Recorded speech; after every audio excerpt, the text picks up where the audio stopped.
ನಮಸ್ಕಾರ. Raj S Basu comedy ವಾರ್ತೆಗಳಿಗೆ ಸ್ವಾಗತ. ಇದೀಗ ಮುಖ್ಯಾಂಶಗಳು. ರಾಜ್ ಎಸ್ ಬಸು ಯೂಟ್ಯೂಬ್ ವಾಹಿನಿಯಲ್ಲಿ ಲೋಕಾರ್ಪಣೆಗೆ ಸಿದ್ಧವಾದ ಅದ್ಭುತ ರುಚಿಯ ಬದನೆಕಾಯಿ ಪಲ್ಯ. ಅಮ್ಮನ ಅನುಪಸ್ಥಿತಿಯಲ್ಲಿ ಅಡುಗೆ ಮಾಡಿದ ತಂಗಿ, ಅದನ್ನು ಸೇವಿಸಿ ಆಶ್ಚರ್ಯಕ್ಕೊಳಗಾದ ಅಣ್ಣ. ಇದೀಗ ವಾರ್ತೆಗಳ ವಿವರ. ನೂತನ ರೀತಿಯಲ್ಲಿ ಅದ್ಭುತ ರುಚಿ ಹೊಂದಿರುವ ಬದನೆಕಾಯಿ ಪಲ್ಯದ ಪಾಕವಿಧಾನವನ್ನು ರಾಜ್ ಎಸ್ ಬಸು ಯೂಟ್ಯೂಬ್ ವಾಹಿನಿ ಇಂದು ಲೋಕಾರ್ಪಣೆಗೊಳಿಸಿದೆ.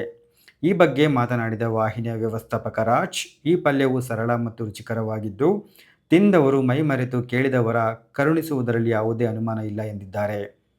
ಇನ್ನು ಅಮ್ಮನ ಅನುಪಸ್ಥಿತಿಯಲ್ಲಿ ಅಡುಗೆ ಜವಾಬ್ದಾರಿ ತಂಗಿಯ ಹೆಗಲೇರಿದ್ದು, ಆಕೆ ರಾಜ್ ಎಸ್ ಬಸು ವಾಹಿನಿಯಲ್ಲಿನ ಬದನೆಕಾಯಿ ಪಲ್ಯದ ರೆಸಿಪಿ ಮಾಡಿ ತನ್ನ ಅಣ್ಣನಿಗೆ ಊಟಕ್ಕೆ ಬಡಿಸಿದ್ದಾಳೆ. ಪಲ್ಯದ ರುಚಿಯನ್ನು ನೋಡಿ ಅಣ್ಣ ದಿಗ್ಭ್ರಾಂತನಾಗಿದ್ದು, ತಂಗಿಯರು ಮಾಡುವ ಅಡುಗೆ ತಿನ್ನುವುದು ಒಂದೇ, ಜಲ್ಲಿಕಲ್ಲು ಜಗಿಯುವುದು ಒಂದೇ ಎಂಬ ನಾಣ್ಣುಡಿಯನ್ನು ನೀನೆಂದು ಸುಳ್ಳು ಮಾಡಿರುವೆ. ಈ ಪಲ್ಯ ತುಂಬ ರುಚಿಯಾಗಿದೆ. ಆದುದರಿಂದ ಕಳೆದ 3 ವರ್ಷಗಳಿಂದ ಬಾಕಿ ಇರುವ ರಕ್ಷಾಬಂಧನದ ಅನುದಾನ ₹30ಗಳನ್ನು ಶೇಕಡ 2 ಬಡ್ಡಿಯೊಂದಿಗೆ ಮುಂದಿನ 3 ವರ್ಷಗಳಲ್ಲಿ 6 ಹಂತದ ಯೋಜನೆ ರೂಪಿಸಿ ಬಿಡುಗಡೆ ಮಾಡುವುದಾಗಿ ತಿಳಿಸಿದ್ದಾನೆ. ಅಲ್ಲದೆ ಮುಂಗಡವಾಗಿ ₹10 ನಗದನ್ನು ಊಟವಾದ 20 ನಿಮಿಷಗಳ ನಂತರ ತಂಗಿಯ ಕೈಗಳಿಗೆ ಜಮಾ ಮಾಡಿದ್ದಾನೆ. ಇದರಿಂದ ಸಂತೋಷಗೊಂಡ ತಂಗಿ ₹5 ಲೇಸ್ ಪ್ಯಾಕೆಟ್ ಜೊತೆ ಜುಟ್ಟು ಕಟ್ಟಲು ₹2ಯ 2 ಡಿಸ್ಕೋ ರಬ್ಬರ್ ಖರೀದಿಸಿ ಮಿಕ್ಕ ₹1ಯನ್ನು ಸುರಕ್ಷಿತ ಸ್ಥಳದಲ್ಲಿ ಇಟ್ಟಿರುವುದಾಗಿ ಕೆಲ ಮೂಲಗಳು ತಿಳಿಸಿವೆ. ಇದರೊಂದಿಗೆ ನಮ್ಮ ವಾರ್ತಾ ಪ್ರಸಾರ ಮುಕ್ತಾಯವಾಯಿತು. ನಿಮ್ಮ ಭೇಟಿ ಮುಂದಿನ ವಿಡಿಯೋದಲ್ಲಿ. ವಂದನೆಗಳು. ಮತ್ತಾರು ತಪ್ಪು ತಿಳ್ಕೊಳಕ್ಕೆ ಹೋಗ್ಬೇಡ್ರಿ. ಇದೇನು ಇದ್ರ ರೆಸಿಪಿ ಇದೇ ಹೊಗಳಿಕೊಂಡು ಏನು ಅಲ್ಲಂಡೆ ಆಟ ಆಡ್ತೈತಪ್ಪ ಇದು ಅಂತೇಳಿ. ನಮ್ಮ ರೆಸಿಪಿಗಳನ್ನು ನಿವಾಳಿಸಿ ಹಸಿಬೇಕು ಅಂತಂಥ ರೆಸಿಪಿಗಳು ಯೂಟ್ಯೂಬ್ನಾಗಿದ್ದಾವೆ. ನಾನು ಸುಮ್ಮನೆ ತಮಾಷೆಗೆ ಅಷ್ಟೇ ಹೇಳಿದ್ದು. ಆದರೆ ರುಚಿ ಅಂತೂ ಅದ್ಭುತವಾಗಿರುತ್ತೆ. ಈ ಪಲ್ಯ ನೀವು ಒಂದು ಸತಿ ಮಾಡ್ಕೊಂಡು ತಿಂದರೆ ನೀವು ಹಗಲೆಲ್ಲ ಮಾಡ್ಕೊಂಡು ತಿಂತೀರ. ಇಲ್ಲಿ ನಾನೊಂದು 6 ಮುಳುಗಾಯಿ ತಗೊಂಡಿದ್ದೀನಿ. ನೀವು ಬೇಕಾದ್ರೆ ಹಸಿರುಗಾಯಿ ಬರ್ತಾವಲ್ಲ ಅವನ್ನ ಬೇಕಾದ್ರೆ ತೊಗೋಬೋದು. ಇಲ್ಲಿ ಮಸಾಲೆಗೆ ಏನೇನು ಬೇಕು ಅಂತೇಳಿ ತೋರಿಸ್ತೀನಿ ಬರ್ರಿ. ಇದು ಅಳತೆ ಚಮಚ. ಇದರಲ್ಲಿ 1 ಚಮಚ ಕೊತ್ತಂಬರಿ ಕಾಳು, 1 ಚಮಚ ಬಿಳಿ ಎಳ್ಳು, 2 ಸಮ ತಗೊಂಡಿದ್ದೀನಿ. ಇದನ್ನೇನು ಘಮ ಬರೋವರೆಗೂ ಚಿಟಪಟ ಅನ್ನೋವರೆಗೂ ಹುರಿಬೇಕು ಅಂತಿಲ್ಲ. ಒಂದು 30 ಸೆಕೆಂಡು ಬೆಚ್ಚಗೆ ಮಾಡ್ಕೊಂಡ್ರೆ ಸಾಕು. ಬರೀ 30 ಸೆಕೆಂಡು. ಆಮೇಲೆ ಒಂದು 3 ಚಮಚದಷ್ಟು ಒಣ ಕೊಬ್ಬರಿನ ತುರಿದ್ಬಿಟ್ಟು ಅದನ್ನು ಇದಕ್ಕೆ ಹಾಕಿ ಒಂಚೂರು ಬೆಚ್ಚಗೆ ಮಾಡ್ಕೊತೀನಿ. ನಾನು ಹೇಳ್ತಿದ್ದೀನಲ್ಲ, ಎಲ್ಲದನ್ನು ಕೂಡ ಹುರಿಬೇಕು ಅಂತಿಲ್ಲ, ಒಂಚೂರು ಬೆಚ್ಚಗೆ ಮಾಡ್ಕೋಬೇಕು ಅಷ್ಟೇ. ಒಂದು 30 ಸೆಕೆಂಡು ಬಾಣಲಿ ಬಿಸಿಯಾಗಿರುತ್ತಲ್ಲ, ಆ ಬಿಸಿಗೇನೆ ಒಂಚೂರು ಹಂಗೆ ಬೆಚ್ಚಗೆ ಆಗ್ತವೆ ಅಂತೇಳಿ ಅಷ್ಟೇ. ಗೊತ್ತಾಯ್ತಾ? ಆಮೇಲೆ ಇದನ್ನು ಒಂದು ಮಿಕ್ಸಿ ಜಾರಿಗೆ ಹಾಕ್ಕೊಳ್ರಿ. ಇದನ್ನು ಒಂಚೂರು ರುಬ್ಕೋಬೇಕು. ಹಾಗಾಗಿ ಗೊತ್ತಾಯ್ತಾ? ಆಮೇಲೆ ಇದಕ್ಕೆ ಏನು ಹಾಕಬೇಕಪ್ಪ ಅಂದರೆ, ಹುಳಿಗೆ ಒಂದು 2 ತೊಳೆ ಹುಣಸೆಹಣ್ಣು ಹಾಕ್ತಾಯಿದ್ದೀನಿ ಇಲ್ಲಿ. ಆಯಿತಾ? ನೀವು ಅಷ್ಟೇ ನಿಮಗೆ ಹುಳಿ ನೋಡ್ಕೊಂಡು ಹಾಕ್ಕೊಳ್ರಿ. ನಾನು ಇಷ್ಟ ಹಾಕಿದ್ದೀನಿ. ಆಮೇಲೆ ಒಂದು ಅರ್ಧ ಚಮಚ ಜೀರಿಗೆ ಹಾಕಿದ್ದೀನಿ. ಅದೇ ಚಮಚದಲ್ಲಿ ಅರ್ಧ ಚಮಚ ಜೀರಿಗೆ ಹಾಕಿ ಅದನ್ನು ರುಬ್ಬೋದಕ್ಕೆ ಎಷ್ಟು ಬೇಕೋ ಅಷ್ಟು ನೀರು ಹಾಕಿ ಈಗ ತೋರಿಸ್ತೀನಿ ನೋಡಿರಿ. ಈ ಒಂದು ಹದಕ್ಕೆ ರುಬ್ಕೊಬರ್ರಿ. ನುಣ್ಣಗೆ ರುಬ್ಬ್ರಿ, ಏನು ತೊಂದರೆ ಇಲ್ಲ. ಗೊತ್ತಾಯ್ತಾ? ನೀರು ಹಾಕ್ಕೊಡ್ರಿ ಒಂಚೂರು, ಏನು ತೊಂದರೆ ಇಲ್ಲ. ಆಮೇಲೆ ಒಲೆ ಮೇಲೆ ಬಾಣಲಿ ಇಡ್ರಿ. ಇದಕ್ಕೆ ಚೂರು ಎಣ್ಣೆ ಜಾಸ್ತಿ ಬೇಕಾಗುತ್ತೆ. ಹಂಗಾಗಿ ಒಂಚೂರು ಎಣ್ಣೆ ಜಾಸ್ತಿ ಹಾಕ್ರಿ. ಇನ್ನೇನು ಎಣ್ಣೆ ಜಾಸ್ತಿ ಹಾಕಿದ್ಮೇಲೆ ನಿಮಗೆ ಗೊತ್ತೇ ಐತೆ ಒಗ್ಗರಣೆ ಹಾಕೋದು ಹೆಂಗೆ ಅಂತೇಳಿ. ಸಾಸಿವೆ ಕಾಳು ಹಾಕ್ರಿ. ಹಿಂದೆ ಗುಟ್ಟೆಲ್ಲೇ 4 ಕಾಳು ಜೀರಿಗೆ ಹಾಕ್ರಿ. ಆಮೇಲೆ ಒಂದು 4 ಕಾಳು ಉದ್ದಿನಬೇಳೆ, ಒಂದು 4 ಕಾಳು ಕಡಲೆಬೇಳೆ, ಒಂದು 4 ಕಾಳು ಮೆಂತ್ಯಕಾಳನ್ನ ಮರಿದಂಗೆ ಹಾಕ್ರಿ ಇದಕ್ಕೆ. ರುಚಿ ಚೆನ್ನಾಗಿ ಬರುತ್ತೆ ಅಂತೇಳಿ ಪಲ್ಯ. ಇವು ಮೆಂತ್ಯಕಾಳು ಇವು. ಈ ಸಾಸಿವೆ ಕಾಳು ಸಿಡಿತಿದ್ದಂಗೆ ಕಲಣೆ ಇದಕ್ಕೆ ಏನೇನು ಹಾಕ್ಬೇಕಪ್ಪ ಅಂತಂದರೆ, ಇಂಥದ್ದೊಂದು ಈರುಳ್ಳಿನ ಕಟ್ ಮಾಡಿ ಇಟ್ಕೊಂಡಿದ್ದೀನಿ. ಅದನ್ನು ಇದಕ್ಕೆ ಹಾಕ್ತಾಯಿದ್ದೀನಿ. ಈರುಳ್ಳಿನ ಇದಕ್ಕೆ ಹಾಕಿರಿ. ಆಮೇಲಿಂದ ಇಲ್ಲಿ ನೋಡಿ, ನಾನು ಮುಳುಗಾಯಿನ ಹಿಂಗೆ ಒಂಚೂರು ನೀರಿಗೆ ಉಪ್ಪು ರಾಗಿ ಹಿಟ್ಟು ಹಾಕಿ ಹೆಚ್ಚಿಟ್ಟಿದ್ದೆಲ್ಲ ಒಂದು 6 ಗಂಟೆ ಆಯ್ತೇನಪ್ಪ ಹೆಚ್ಚಿಟ್ಟು. ಆದರೆ ಎಂಥ ಚೆನ್ನಾಗಿದೆ ನೋಡಿರಿ ಬೆಳ್ಳಗೆ.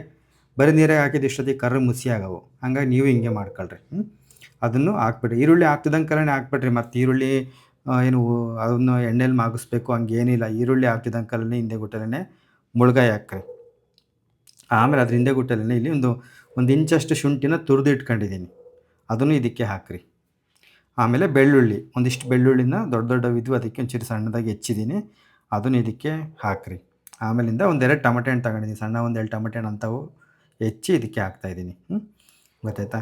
ಇಷ್ಟನ್ನು ಇವಾಗ ಚೆನ್ನಾಗಿ ಗೂರಾಡ್ರಿ. ನಾನು ಹೇಳ್ತಿದ್ದೀನಲ್ಲ, ಇದನ್ನು ಎಲ್ಲದನ್ನು ಒಂದೇ ಸತಿ ಹಾಕ್ರಿ. ಈರುಳ್ಳಿ ಮಾಗಬೇಕು, ಆಮೇಲೆ ಟೊಮೆಟೊ ಹಣ್ಣು ಹಾಕ್ಬೇಕು, ಏನೂ ಇಲ್ಲ. ಎಲ್ಲನೂ ಒಂದೇ ಸತಿ ಹಾಕಿ ನೀವು ಚೆನ್ನಾಗಿ ಗೂರಾಡಬೇಕು. ಆಮೇಲೆ ಸಣ್ಣ ಉರಿಗಿನ ಒಂಚೂರು ಜೋರು ಉರಿ ಇಟ್ಟು ಒಂದು 4 ನಿಮಿಷ ನೀವು ಮತ್ತೆ ಅದನ್ನು ಬೇಯಿಸಬೇಕಾಗುತ್ತೆ. ಕೊನೆಗೆ ಒಂಚೂರು ಕರಿಬೇವಿನ ಸೊಪ್ಪು ಉದುರಿಸ್ರಿ. ಆಮೇಲಿಂದ ಗೂರಾಡಿಬಿಟ್ಟು ಒಂದು ಮುಚ್ಚಳ ಮುಚ್ಚಿ 3ರಿಂದ 4 ನಿಮಿಷ ನಡುವೆ ಒಂದು ಸತಿ ಹಿಂಗೆ ಮುಚ್ಚಳ ತೆಗೆದು ಗೂರಾಡ್ತಿರ್ಬೇಕು. ಇಲ್ಲಾಂದರೆ ತಳಕ್ಕೆ ಎಲ್ಲ ಅಂಟ್ಕೊಂಡ್ಬಿಡ್ತಾವೆ, ಸೀದಂಗೆ ಆಗ್ಬಿಡ್ತವೆ ಅದಕ್ಕೇ. ಆಮೇಲಿಂದ ಒಂದು 3 ನಿಮಿಷ ಆದಮೇಲೆ, ಒಂದು 3, 4 ನಿಮಿಷ ಆದಮೇಲೆ ಹೆಚ್ಚು ಕಡಿಮೆ ನಡೆಯುತ್ತೆ. ನನಗೆ 3 ನಿಮಿಷ ಅಂದರೆ 3ಕ್ಕೆ ಆಗಲ್ಲ, 4 ಅಂತಂದರೆ 4ಕ್ಕೆ ಆಗಲ್ಲ. ಅವಾಗವಾಗ ಒಂದು ಸತಿ ಹಿಂಗೆ ಊರಾಡಿ ನಾವಿಲ್ಲೇನು ರುಬ್ಬಿಟ್ಕೊಂಡಿದ್ವಲ್ಲ ಮುಂಚೆನೇ, ಅದನ್ನು ಇದಕ್ಕೆ ಹಾಕಬೇಕು. ನಾನು ಇಲ್ಲೊಂದು ಡಬ್ಬಿಗೆ ತಗೊಂಡು ಇಟ್ಕೊಂಡಿದ್ದೆ. ಅದನ್ನು ಇದಕ್ಕೆ ಹಾಕಿ ಮತ್ತೆ ನೀವು ಒಂದು 3 ನಿಮಿಷ ಸಣ್ಣ ಉರಿಗಿನ ಚೂರು ಜೋರುರಿ ಇಟ್ಟು ಮತ್ತೆ ಚೆನ್ನಾಗಿ ಬೇಯಿಸಬೇಕು ಇದೆಲ್ಲದನ್ನು. ಅವಾಗ ಏನಾಗುತ್ತಪ್ಪ ಅಂತಂದರೆ ಇದು ಚೆನ್ನಾಗಿ ಕುದ್ದಂಗೆ ಎಣ್ಣೆ ಬಿಟ್ಕೊಂಬರುತ್ತೆ. ಇದೇನು ನಾವು ಮಸಾಲೆ ಹಾಕಿದ್ವಲ್ಲ ಇವಾಗ ಇದು. ಇದನ್ನು ಅಷ್ಟೇ ಮುಚ್ಚಳ ಮುಚ್ಚಿ ಒಂದು 3-4 ನಿಮಿಷ ಬೇಯಿಸಬೇಕು. ಉಪ್ಪನ್ನು ಇವಾಗ ಒಂಚೂರು ಉಪ್ಪು ಹಾಕ್ರಿ. ಕೊನೆಗಿನ ಏನಾದ್ರು ಕಡಿಮೆ ಆಯಿತು ಅಂತಂದರೆ ಕೊನೆಗಿನ ಸತಿಯಾಗಿ ಕುದಿಸ್ಬೋದು. ನಾನು ನಿಮಗೆ ತೋರಿಸ್ತೀನಿ ಮುಂದೆ ಯಾವಾಗ ಹಾಕ್ಬೇಕು ಅಂತೇಳಿ. ಇವಾಗ ಒಂಚೂರು ಉಪ್ಪು ಹಾಕಿ ಇದನ್ನು ಮತ್ತೆ ಮುಚ್ಚಳ ಮುಚ್ಚಿ ಚೆನ್ನಾಗಿ ಬೇಯಿಸಿರಿ, ಗೊತ್ತಾಯ್ತಾ? ಆಮೇಲೆ ಮರಿದಂಗೆ ನಡುಕೊಂದು ಸತಿ ತೆಗೆದು ಗೂರಾಡ್ತಿರ್ಬೇಕು, ಗೊತ್ತಾಯ್ತಲ್ಲ ನಿಮಗೆ? ತೀರಾ ಅವೆಲ್ಲ ಗೊತ್ತಿರ್ತವೆ, ಆದರೂ ಅಂತ ಹೇಳ್ಬೇಕಲ್ಲ ಅದಕ್ಕೆ, ಗೊತ್ತಾಯ್ತಾ? ನೋಡಿ ಎಂಥ ಚೆನ್ನಾಗಿ ಕುದೀತೈತೆ ಇವಾಗ. ಹಂಗೆ ಎಣ್ಣೆ ಬಿಟ್ಕೊಂಬರುತ್ತೆ ನೋಡಿ. ಸುತ್ತಲ್ಲಿ ಹಿಂಗೆ ಎಣ್ಣೆ ಬಿಟ್ಟಾಗ ಏನು ಮಾಡ್ತೀರಾ ಅಂತಂದರೆ ಖಾರಕ್ಕೆ ಎಷ್ಟು ಬೇಕೋ ಅಷ್ಟು ಖಾರದ ಪುಡಿ ಹಾಕ್ಕೊಳ್ರಿ. ನೀವು ಎಷ್ಟು ತಿಂತೀರೋ ಅಷ್ಟು, ಕಡಿಮೆ ತಿಂತೀರೋ ಜಾಸ್ತಿ ತಿಂತೀರೋ ಅದು ನಿಮ್ಮ ಇಚ್ಛೆ. ಖಾರದ ಪುಡಿ ಹಾಕ್ರಿ. ಆಮೇಲೆ ಒಂಚೂರು ಅರಶಿನ ಪುಡಿನೂ ಉದುರಿಸ್ರಿ ಖಾರದ ಪುಡಿ ಹಾಕ್ತಿದ್ದಂಗೆ, ಗೊತ್ತಾಯ್ತಾ? ಈ ಖಾರದ ಪುಡಿ ಮತ್ತು ಅರಶಿನ ಪುಡಿ ಹಾಕಿದ ಮೇಲೆ ಮತ್ತೊಂದು 2 ನಿಮಿಷ ಮುಚ್ಚಳ ಮುಚ್ಚಿ ಚೆನ್ನಾಗಿ ಸಣ್ಣೂರಿನಲ್ಲೇ ಬೇಯಿಸ್ರಿ. ಯಾಕಂದರೆ ಬಾಣಲಿ ಕಾದಿರುತ್ತಲ್ಲ, ಆ ಒಂದು ಬಾಣಲಿ ಕಾದಿರೋದಕ್ಕೇ ಅದು ಖಾರದ ಪುಡಿದು ಹಸಿ ಘಾಟ್ ಇರುತ್ತಲ್ಲ ಅದು ಹೋಗುತ್ತೆ, ಗೊತ್ತಾಯ್ತಾ? ಆಮೇಲಿಂದ ಇದು ಕುದಿಯೋದಕ್ಕೆ ಎಷ್ಟು ನೀರು ಬೇಕೋ ಅಷ್ಟು ನೀರನ್ನು ಹಾಕಬೇಕಾಗತ್ತೆ. ನಾನಿಲ್ಲಿ ಒಂದು ಡಬ್ಬಿ ಪೂರ್ತಿ ಹಾಕಿದ್ದೀನಿ. ಇದು ನಡೆಯುತ್ತೆ, ಏನು ತೆಳ್ಳಗಾದರೆ ಏನು ತೊಂದರೆ ಇಲ್ಲ. ತೆಳ್ಳಗಾದರೆ ನೀವು ಮುದ್ದೆ ಜೊತೆ ತಿನ್ಬೋದು, ಅನ್ನದ ಜೊತೆ ತಿನ್ಬೋದು. ಆಮೇಲೆ ಇದು ತಣ್ಣಗಾದ್ಮೇಲೆ ಗಟ್ಟಿಗಾಗುತ್ತೆ. ಇವಾಗ ಏನಾದ್ರು ಒಂಚೂರು ಉಪ್ಪು ಕಡಿಮೆ ಇತ್ತು ಅಂತಂದರೆ ಉಪ್ಪು ಖಾರ ಇನ್ನೊಂಚೂರು ಉದುರಿಸ್ಬೋದು. ಒಂಚೂರು ಖಾರದ ಪುಡಿ ಮತ್ತು ಒಂಚೂರು ಉಪ್ಪನ್ನು ಉದುರಿಸ್ಕೊಂಡು ಸರಿಯಾಗಿ ನೀವು ಸರಿದೂಗಿಸ್ಕೊಳ್ರಿ ಅದನ್ನ, ಉಪ್ಪು ಖಾರ, ಗೊತ್ತಾಯ್ತಾ? ಮತ್ತೊಂಚೂರು ಉಪ್ಪು ಕಡಿಮೆ ಇತ್ತು ಅಂತ ಉಪ್ಪು ಉದುರಿಸ್ದೆ.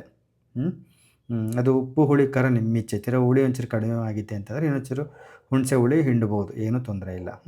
ಇದೆಲ್ಲ ಹಾಕಿದ ಮೇಲೆ 1-2 ಹಸಿಮೆಣ್ಸಿಕಾಯಿನ ಸೀಳಿ ಹಾಕ್ತಾಯಿದ್ದೀನಿ, ರುಚಿ ಚೆನ್ನಾಗಿರುತ್ತೆ ಅಂತೇಳಿ. ನೀವು ಹಿಂಗೆ ಹಾಕಿ ಮುಚ್ಚಳ ಮುಚ್ಚಿ ಅದು ಎಣ್ಣೆ ಬಿಡೋವರೆಗೂ ಮೇಲೆ ನೋಡಿರಿ, ಹಿಂಗೆ ಎಣ್ಣೆ ಬಿಟ್ಕೊಂಬರುತ್ತೆ ಅಲ್ಲಿವರೆಗೂ ಚೆನ್ನಾಗಿ ಸಣ್ಣ ಊರಿಗೆ ಒಂಚೂರು ಜಾಸ್ತಿ ಉರಿ ಇಟ್ಟು ಅವಾಗವಾಗ ಮುಚ್ಚಳ ತೆಗೆದು ಗೂರಾಡ್ತಾ ಕುದಿಸ್ಕೋಬೇಕು. ಕೊನೆಗೆ ಒಂಚೂರು ಕೊತ್ತಂಬರಿ ಸೊಪ್ಪನ್ನ ಹೆಚ್ಚಿ ಸ್ಟವ್ ಆಫ್ ಮಾಡಿದ್ರಿ ಅಂತಂದರೆ ರುಚಿಯಾಗಿರ್ತಕ್ಕಂಥ ಮುಳುಗಾಯಿ ಪಲ್ಯ ರೆಡಿ ಆಯ್ತು. ಇವಾಗ ರೊಟ್ಟಿ ಜೊತೆಗೆ, ಅನ್ನದ ಜೊತೆಗೆ, ಚಪಾತಿ ಜೊತೆಗೆ ಆರಾಮಾಗಿ ತಿನ್ಬೋದು. ಕೊತ್ತಂಬರಿ ಸೊಪ್ಪು ಉದುರಿಸಿ ಗೂರಾಡಿ ಸ್ಟವ್ ಆಫ್ ಮಾಡಿಬಿಡ್ರಿ, ಮುಗೀತು ಅಂತಲೇ ಅರ್ಥ ಇದ್ರದ್ದು. ಅಷ್ಟೇ ನೋಡಿರಿ, ಇನ್ನೇನಿಲ್ಲ. ನಿಮ್ಗೇನಾದ್ರು ಇಷ್ಟ ಆಗಿತ್ತು ಅಂತಂದರೆ ಇದನ್ನು ಮಾಡಿಬಿಟ್ಟು ನನಗೆ ಕಮೆಂಟ್ ಸೆಕ್ಷನಲ್ಲಿ ಬಂದು ಮಾತಾಡಿಸ್ರಿ ಹೆಂಗೆ ಬಂತು ಅಂತೇಳಿ. ಸರಿನಾ? ಆಯಿತು, ಅಷ್ಟೇ, ಇನ್ನೇನಿಲ್ಲ. ನಾನು ಮುಂದಿನ ವಿಡಿಯೋದಲ್ಲಿ ಸಿಗ್ತೀನಿ. ಎಲ್ಲರಿಗೂ ಒಳ್ಳೆಯದಾಗಲಿ. ಟಾಟಾ, ಬಾಯ್ ಬಾಯ್.